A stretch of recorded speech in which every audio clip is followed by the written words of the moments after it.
Higher education से जुड़े छोटे या बड़े अपडेट के लिए सब्सक्राइब करें डीके गुरु ट्यूटोरियल। साथ ही किसी भी नोटिफिकेशन को पाने के लिए बेल आइकन को दबाना ना भूलें। हेलो दोस्तों, कैसे हैं आप लोग। उम्मीद करता हूं आप सब अच्छे होंगे। मैं दीपक कुमार अपने यूट्यूब चैनल डीके गुरु ट्यूटोरियल में आप सभी सहपाठियों का हार्दिक अभिनंदन करता हूं।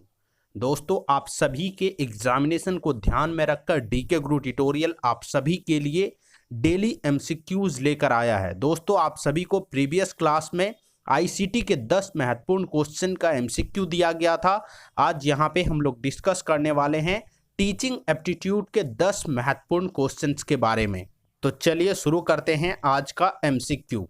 दोस्तों, अगर यदि बात करें एमसीक्यू नंबर 1 का, तो वो है आप सभी के लिए निम्नलिखित में से एक अच्छे टीचर होने का सबसे महत्वपूर्ण गुण कौन सा है। मतलब कि एक टीचर का सबसे बेस्ट क्वालिटी कौन सी होनी चाहिए एक शिक्षक में, वो आपको बताना है। दोस्तों, पहला जो ऑप्शन आपके पास है वो है समय की पाबंदी और गंभीरता, दूसरा है विषय में निपुणता, तीसरा है विषय में निपुणता और प्रतिक्रियाशील, और चौथा है विषय में निपुणता और सामाजिकता।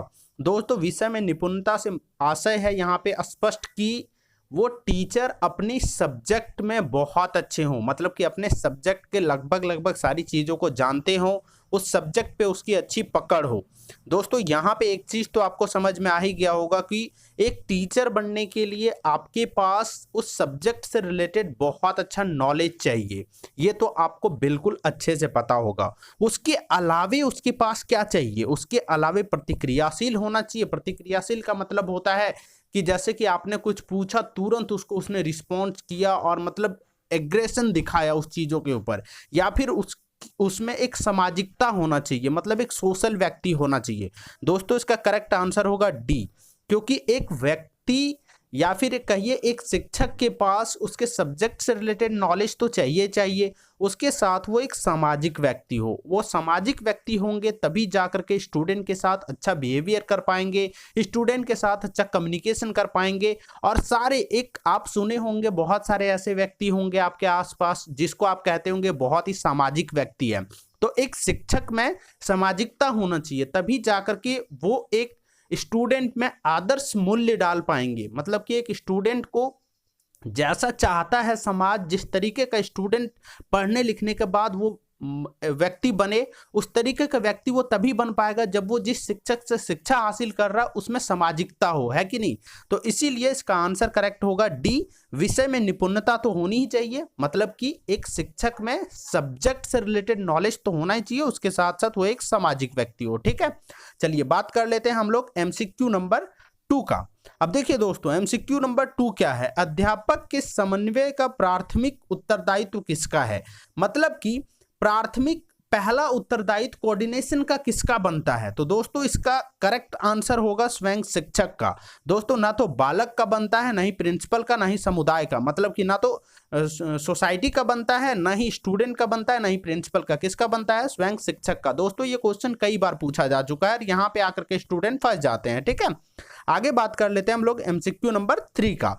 अब देखिए दोस्तों, बहुत ही इंपॉर्टेंट क्वेश्चन है। यहाँ पे क्या है कि छात्रों का अधिकतम प्रतिभागिता संभव है। मतलब कि स्टूडेंट कब अधिक से अधिक पार्टिसिपेट करते हैं, वैसा कौन सा विधि है टीचिंग का जिसमें कि स्टूडेंट जो है मैक्सिमम पार्टिसिपेशन करते हैं। तो पहला जो यहाँ पे ऑप्शन है वो है परिचर्चा विधि, मतलब डिस्कशन विधि। दूसरा है लेक्चर विधि। तीसरा है श्रव्य दृश्य विधि। मतलब कि यहाँ पे टीचर क्या करते हैं कि दिखाते भी हैं और साथ ही साथ उसके बारे में बताते भी हैं।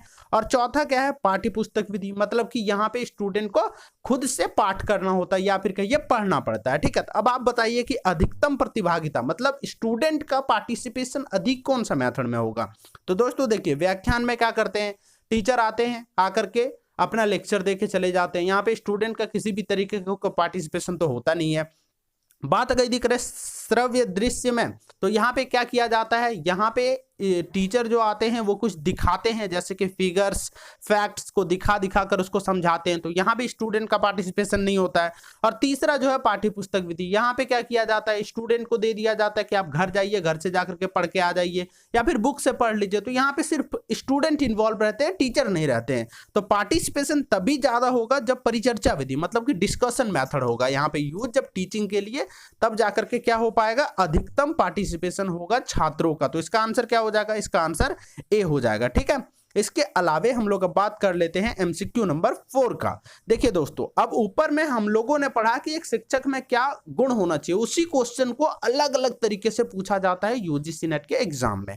यहाँ पे देखिए उसी क्वेश्चन को कैसे देखिए तोड़ मरोड़ के पूछा जाता है। एक शिक्षक में सबसे महत्वपूर्ण विशेषता क्या होनी चाहिए, मतलब कि एक टीचर में सबसे ज्यादा महत्वपूर्ण कौन सी वो विशेषताएं हैं, नीचे जो दिया गया उसमें से है। अब देखिए दोस्तों, यहाँ पे लिखा हुआ सबसे महत्वपूर्ण ना, इसका मतलब ये हुआ कि यहाँ पे जितना लिखा हुआ ये सारे विशेषताएं चाहिए टीचर में, लेकिन इसके अलावे सबसे महत्वपूर्ण आपको कौन सा लगता है? तो पहला तो है विषय में गूढ़ ज्ञान, मतलब कि विषय का पूरा नॉलेज होना चाहिए। दूसरा अच्छी संप्रेषण क्षमता, मतलब कि अच्छा कम्युनिकेशन होना चाहिए, क्वालिटी होनी चाहिए उसमें, ताकि कम्युनिकेशन क्वालिटी क्या होता है, ताकि मैं जो चीज सोच रहा हूं वो चीजों को आपको मैं समझा पाऊं, है कि नहीं।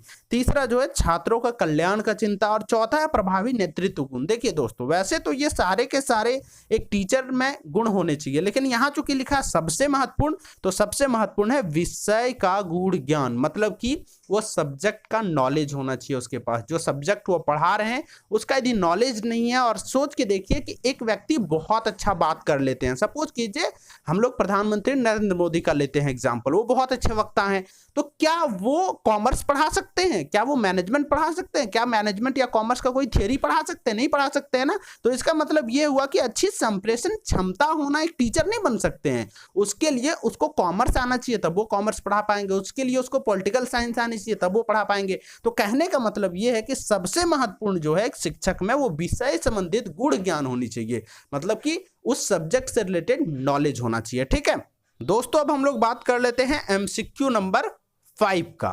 ठीक है, यहां पे आपका ये क्वेश्चन है कि वैल्यू एजुकेशन का क्या तात्पर्य है, वैल्यू एजुकेशन किसको कहते हैं। अक्सर देखा गया इस टॉपिक से सवाल पूछे जाते हैं। ठीक है, पहला जो ऑप्शन दिया गया वो है विद्यार्थियों को स्वस्थ बनाना, दूसरा है विद्यार्थियों को नौकरी प्राप्त करने के लायक तैयार कर देना, तीसरा है गुणों का विकास करना, और चौथा है व्यक्तित्व बहुयामी विकास करना। अब देखिए दोस्तों, वैल्यू एजुकेशन क्या होता है?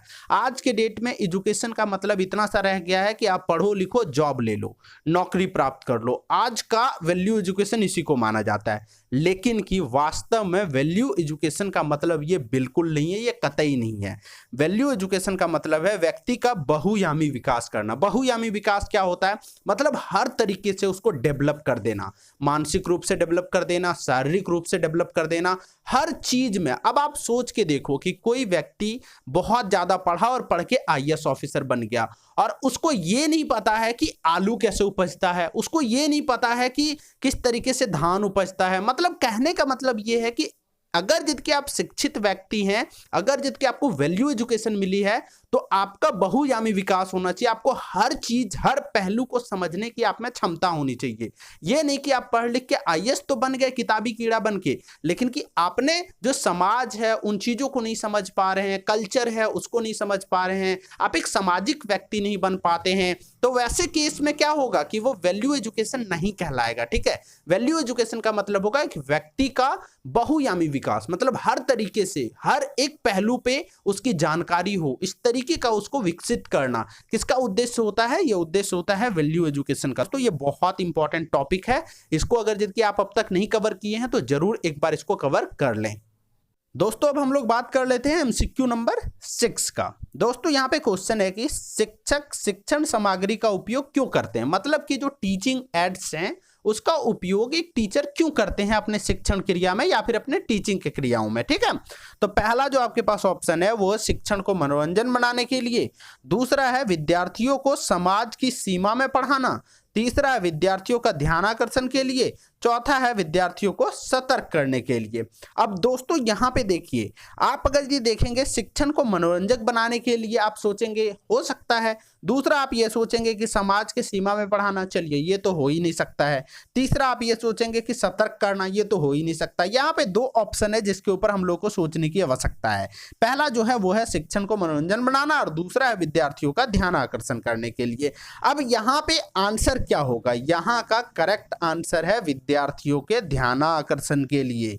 ताकि हम लोग देखिए, कोई भी चीज को बोर्ड पे लिख के क्यों पढ़ाते हैं? इसलिए पढ़ाते हैं ताकि स्टूडेंट का अगर कहीं भी ध्यान हो तो उसका सीधा बोर्ड पे फोकस आ जाए, उसका बोर्ड पे ध्यान आ जाए। ठीक है, तो इसका करेक्ट आंसर क्या होगा? विद्यार्थियों का ध्यान आकर्षण के लिए, ताकि विद्यार्थी ध्यान दे पढ़ाई पे। ठीक है, इसके अलावे अब हम लोग बात कर लेते हैं MCQ नंबर 7 का। अब देखिए, कक्षा में कुछ छात्र बहुत अधिगम जिज्ञासा प्रदर्शित करते हैं। ये इसलिए है क्योंकि छात्र, मतलब कि इस क्वेश्चन का सीधा सा मतलब है कि कुछ ऐसे स्टूडेंट होते हैं क्लास में जो बहुत ज्यादा अधिक एक्टिव रहते हैं टीचिंग में। जब पढ़ाते हैं तो आप देखते होंगे फर्स्ट बेंच के दो तीन बेंच के जो स्टूडेंट बैठे रहते हैं, शिक्षक या फिर टीचर जो होते हैं वो जो कुछ भी पूछते हैं या नहीं भी पूछते हैं फिर भी उस चीज को बता देते हैं। मतलब बहुत ज्यादा अधिक एक्टिव रहते हैं पढ़ाई में। ऐसा क्यों होता है?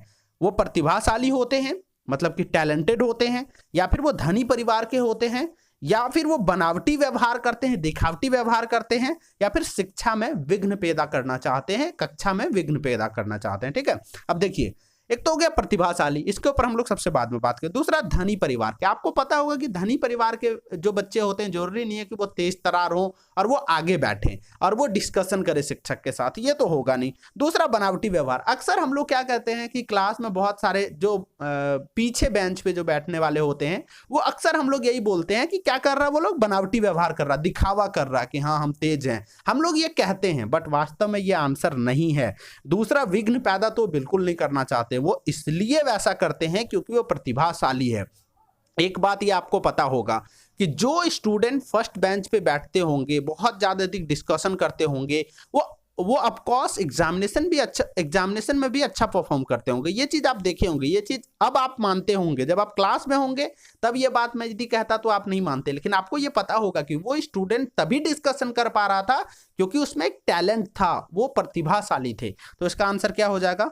वो प्रतिभाशाली हैं, इसीलिए क्लास में बार बार डिस्कशन करते हैं। अधिगम मतलब होता है लर्निंग। ठीक है, तो उसमें क्या करते हैं? जिज्ञासा प्रदर्शित करते हैं और बार बार उसमें पार्टिसिपेट करते हैं। ठीक है, इसके अलावे हम लोग बात कर लेते हैं MCQ नंबर 8 का। अब देखिए, ह्यूरिस्टिक विधि जो है उसका सबसे बड़ा दोष क्या है ये आपको बताना है। ठीक है, यहाँ पे ऑप्शन क्या है? पहला ऑप्शन है, यह बालक को एक वैज्ञानिक मानती है, यह बालक को खेल खेल में सिखाती है, यह बालक को आदमी का पिता समझती है, या फिर उपरोक्त में से कोई नहीं। अब देखिए दोस्तों, ह्यूरिस्टिक विधि में क्या होता है? यहाँ पे एक स्टूडेंट को एक तरीके से रिसर्चर मान लिया जाता है।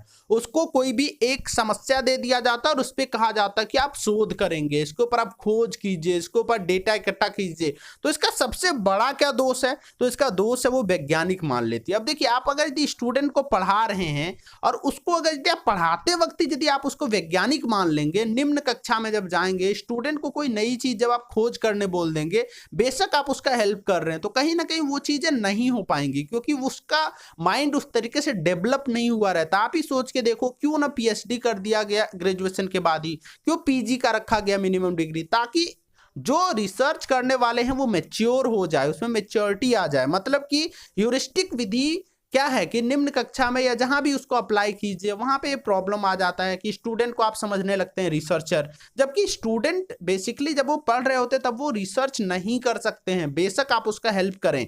तो इसका सबसे बड़ा दोष क्या होता है कि वो वैज्ञानिक मानने लगते हैं बालक को। ठीक है, इसके अलावे अब हम लोग बात करते हैं MCQ नंबर 9 का। एक सजीव कक्षा की स्थिति में यह बताता है। सजीव कक्षा का मतलब ये होता है जहां पे बहुत अच्छा कक्षा हो, मतलब कि बहुत अच्छा क्लासरूम हो, उसका क्या क्या एक गुण होना चाहिए, क्या क्या विशेषता होता है, क्या बताता है। पहला जो है, समय समय पर हंसी फवारे उड़े, मतलब कि बहुत ज्यादा अधिक मजाक होता रहे।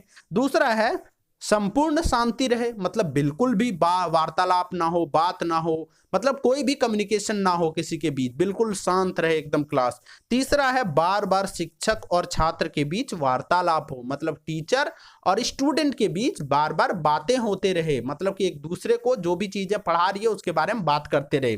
तीसरा है छात्र में जोर जोर से विवाद हो, मतलब कि स्टूडेंट्स में बहुत जोरों से क्या एक तरीके से लड़ाई टाइप का हो, मतलब पढ़ने को लेकर के क्या होना चाहिए। इसका करेक्ट आंसर होगा बार बार शिक्षक और छात्रों के बीच वार्तालाप हो। ये नहीं कि टीचर जो भी बोल दिए, गलत भी बोल दिए तो हम हाँ करके उसको स्वीकार कर लिए, बार बार उसके बारे में क्वेश्चन करना, उसके बारे में पूछना, ये सारा कहाँ का एक गुण है? तो ये सारा एक अच्छी क्लासरूम का, या फिर कह लीजिए सजीव क्लासरूम जिसको कहते हैं हम लोग, एक परफेक्ट क्लासरूम का ये गुण है। ठीक है दोस्तों, अब हम लोग बात कर लेते हैं एमसीक्यू नंबर 10 का। दोस्तों यहाँ पे क्वेश्चन क्या है? प्रभावी शिक्षण सामग्री वह है जो, अब देखिए क्वेश्चन को पहले समझिए। इसका कहने का मतलब ये है कि एक teaching ads, effective teaching ads वो हैं जो रंग बिरंगी तथा देखने में अच्छा हो, मतलब कि सिर्फ देखने में अच्छा हो, कलरफुल हो। दूसरा, ज्ञानेंद्रियों को सक्रिय करती हो।